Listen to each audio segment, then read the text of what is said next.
Hi everyone.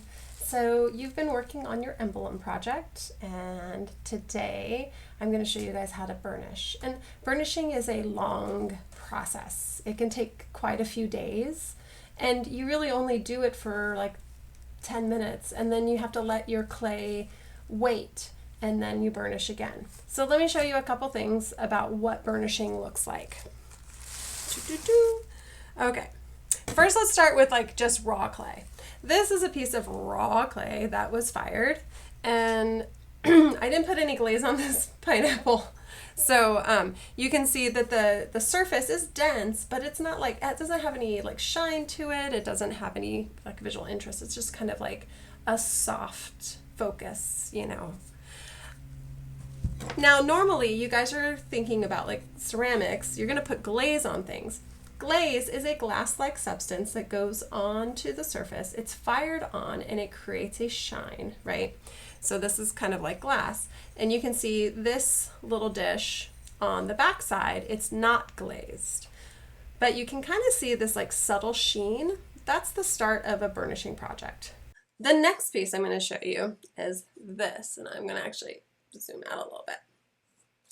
You can see this is like a flower pot, so it's called a flower brick.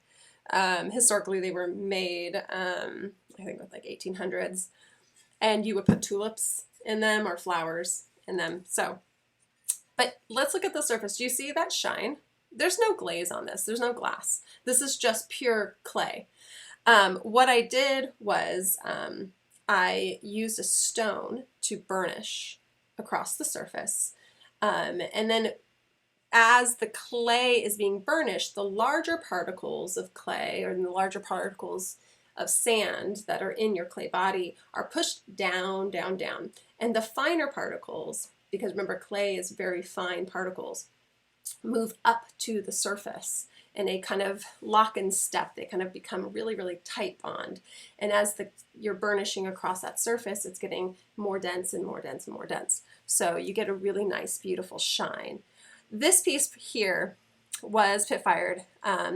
So your emblem projects are going to be primitive fired. I'm going to fire them in a sawdust firing in October. And you'll get a lot of these really like metallic-y blacks, I hope. We all hope. But the thing about primitive firing is we really can't control it very much. I couldn't plan out that the black was going to have this like smoky line here and stay on this side, and then this side would get tan. I couldn't really plan that out. You kind of get what the kiln gives you in that sawdust firing.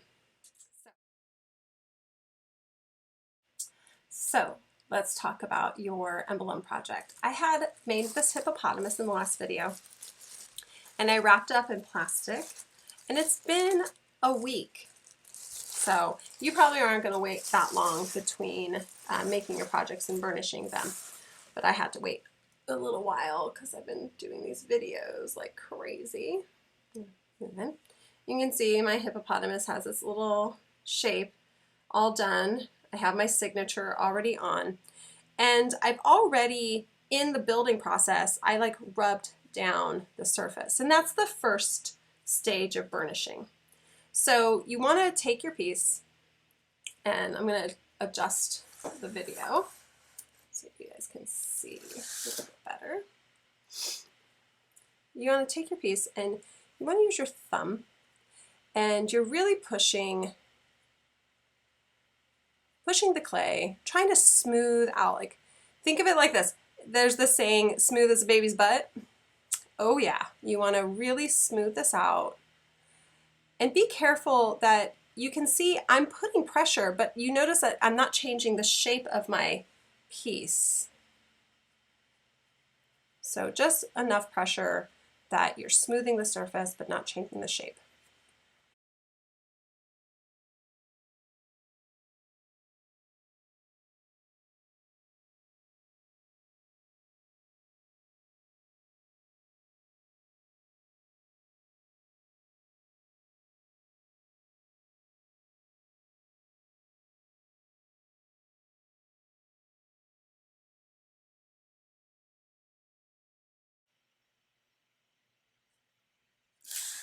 Okay, so I call this like a level 1 burnish.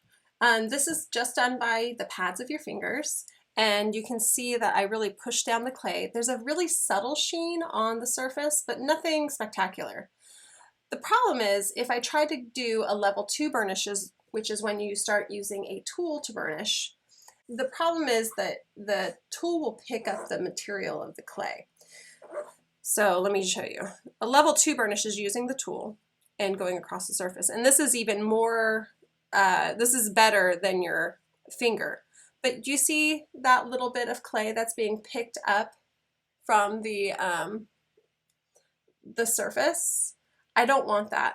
So what needs to happen is after I do the level 1 burnish, I need to let this dry.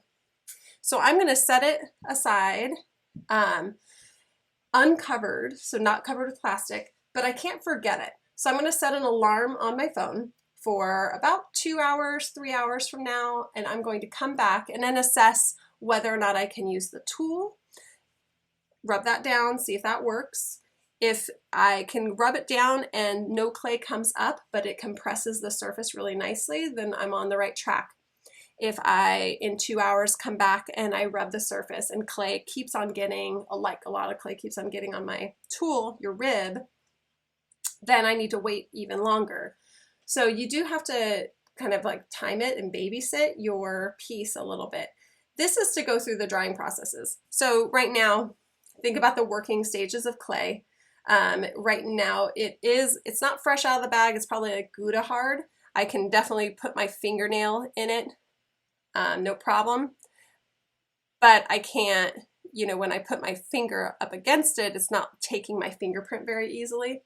I need to get to the next stage of clay drying, which is like cheddar cheese hard. And then I will be able to use my rib to then burnish again, pushing those larger clay particles down. The smaller clay particles come to the surface. And then I'm going to let it dry again and go through the stages of burnishing. You're going to be burnishing this about 3 to 4 times. All right, so I'll see you in a few minutes.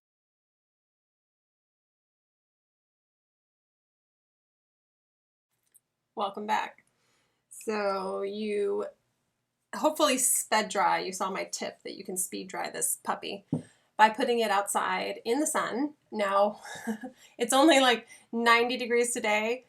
If it's like 1,000 degrees outside, you might want to check it every 5 minutes, but I checked mine every 10 minutes, and it took about 20 minutes to dry, to the point that I feel like I can do the next level of burnishing.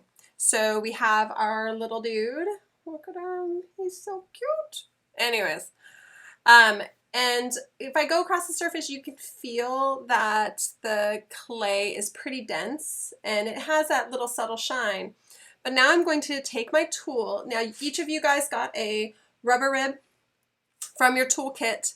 You want to make sure it's clean. Like mine is, you know, old, so I'm going to clean it in some water. Make sure that it's nice and clean. And you're going to clean your tool throughout the process. Once it starts picking up any large clay particles, what's going to happen is those clay particles are going to grind into the surface, and you don't want that. That undoes your burnish. It's going to scratch the surface. Our goal is to polish using this tool. So you can see that it's none of the materials coming up off the surface like it was before. And I'm just pressing. And do you see that shine right there? Do you see how that has a little bit less shine? Do this. I'll do this side. And when you get to the face in any like corner or crack, just be really careful. Make sure your tool's clean and just press the clay. Press the clay. You don't have to go super fast with this.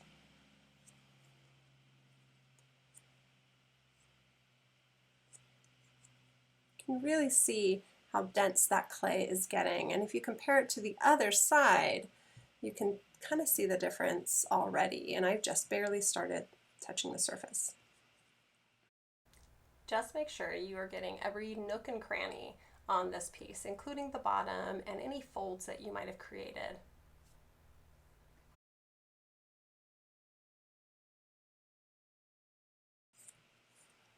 So, oh no, look what happened. My ear fell off. No! Ugh. This is the worst thing that can happen. However, I'm glad it did because then I can show you how to fix it. Take a little bit of water. I'm going to put some water in the surface. Try to only get water where you need to reconnect, and you are going to slip and score. Slipping and scoring is so important, as I've explained in a million videos by this point. Anyways. Score, score, score, score, score. Figure out where the front is. And just make sure I have just a little bit of water. And just reconnect that. Do the best you can. My advice to you is to be more careful than I was when you handle your piece. I had it upside down and my finger just crushed that little part there and popped it right off.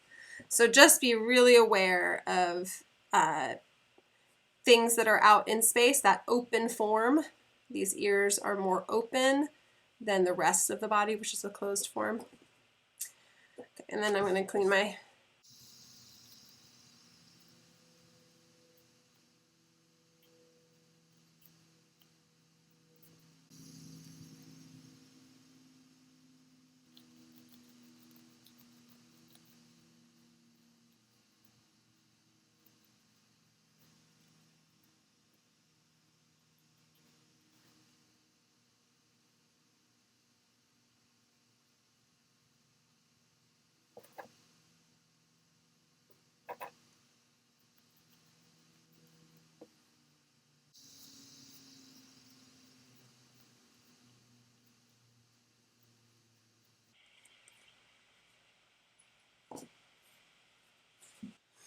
So this is an example of the level 2 burnish. You can see that the clay particles are getting really, really dense on the surface, and then you can see that increase of shine that's right on the surface. Now I'm going to let it dry again and get it towards the leather hard stage, and then I'm going to burnish yet another time. And then you're going to really start seeing that shine come to the surface. Okay, put it outside for 10, 15, 20 minutes, or set it aside uncovered for about an hour, 2 hours. Set an alarm on your phone. It's easy to get distracted, especially in a home studio, so that you don't forget about your little babies. The worst thing that can happen now is that it goes from the cheese hard stage and jumps over the leather hard stage and goes bone dry. Then it's going to be very difficult to burnish in the bone dry stage. So we really do need to go do it in increments. All right.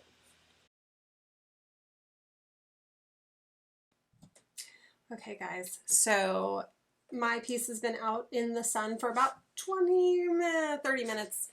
And it's definitely leather hard now. A couple things you want to watch for is if you look up at the face of my hippopotamus, you can see the ears and even the front of the snout is kind of changing color. It's getting a lighter shade of the clay body. That is turning bone dry. So I definitely want to get my last burnish in now, because once it goes bone dry, I'm not really going to be able to burnish much. So, a couple supplies. I have a spoon, just a nice clean spoon. This is my little twin star spoon. So, just a nice spoon with a smooth back is fine. And it doesn't have to be a large spoon, just a small spoon is fine. I'm also going to try out using a marble. Any polishing stone that you have, if you have like a nice smooth piece of rose quartz or something along those lines. I can't find anything in my house right now, so I'm going to use a marble because I have so many of those laying around. So I'm going to use that. It just needs to be really smooth and preferably made out of glass or a stone. Also, let's make sure you have your metal rib. This might come in handy, we'll see. Okay, as you can see that there are some dry spots there, but we're really going to work on this part of the back. I'm going to use the back end of the spoon. I'm just going to rest my finger in it, and you are going to see, this is where you're going to see like vast improvement in the surface of your piece. What you want to look for is, as you are working, I'm making long lines back and forth, back and forth, back and forth, and I'm going over spots. You'll see it shine up. Can you see the shine right there? And then you can see the side that I haven't worked on, and that's the side I have worked on.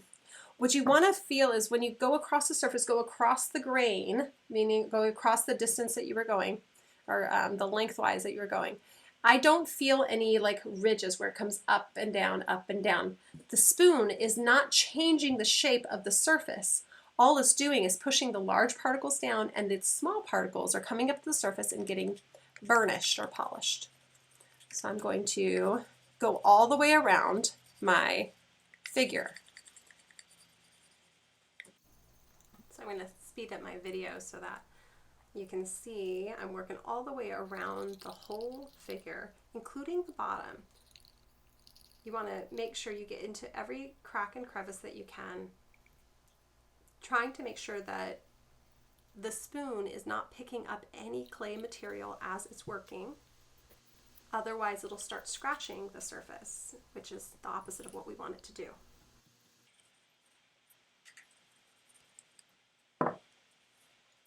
Now you can really see how it's getting that shine all the way around. Think about the Dolny Vestonice, that small figurine that we looked at in the slideshow about clay and humanity. Early human beings were making these little clay figurines. It wasn't just women that they made. They made, you know, different kinds of animals as well. But what we know that they did burnish the surface. This takes time and this takes knowledge. So, you know, they knew what they were doing. It's pretty cool to think that we're doing the same thing that was done 29,000 years ago.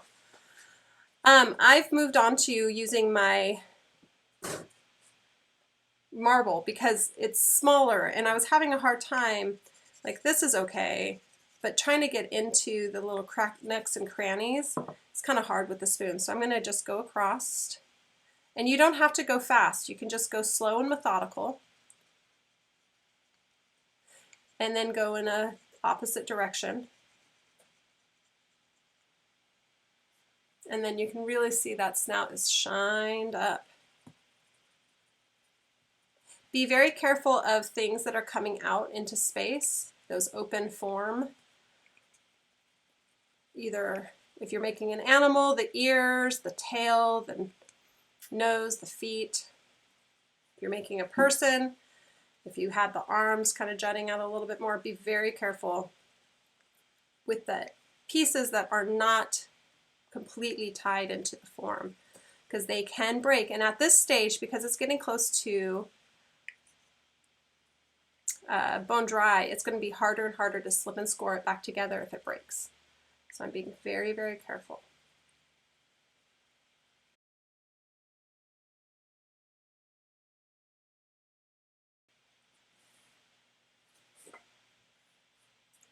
Okay, so keep in mind this will probably be the longest burnish that you do. And this is your last burnish. So we did it in 3. We did the first one at Gouda, the second one at Cheddar Hard, and the third and final burnish here we are doing right at the leather hard stage, where the clay is not changing shape at all, even when you're applying a little bit of pressure using these tools on the surface. All it's doing is changing the shine of the surface. So you can see this is quite shiny. And make sure that you try to get into any little areas, like the dip of the nose is really difficult to get into, so I'm going to really carefully try to get as close to that as possible. You don't want to mar up your surface, but you do want to burnish. I'm even burnishing the bottoms of my pieces because that is the sign of a well-crafted item. Okay, so once you have these burnished and ready to go, you can set them aside to dry completely. Now they're pretty much done. Make sure you take photographs as you are working through this process so that you can submit them to the discussion one more thing is that these will be delivered to the classroom some point in like mid-October or late or early October. So you're going to have to set them aside and keep them safe. You want to, don't manhandle them after you've got the burnish done. Set them aside, put them like in a little Tupperware container or something so nobody touches them, so that you can easily transport them. I highly recommend even taking a few paper towels and wrapping it with some paper towels to protect it, because as you transport them, if they roll around in your car, they can crack and break, and these little ears could break off. So you do want to be very, very careful with these guys as you wait to have them fired. All right.